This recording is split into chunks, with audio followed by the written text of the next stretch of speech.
Okay, nice deep breath in. Good. Relax all the way out.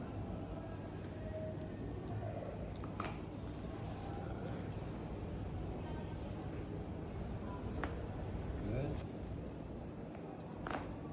Good.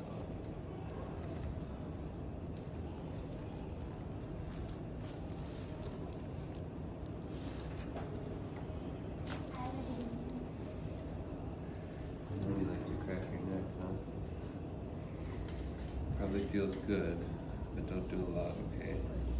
Gotta just do stretches nice and easy, because the more you whip your head, the more that these joints are gonna move, and the more that this is gonna get stuck. So it might feel good in the short term, but in the long term it's gonna get worse, okay?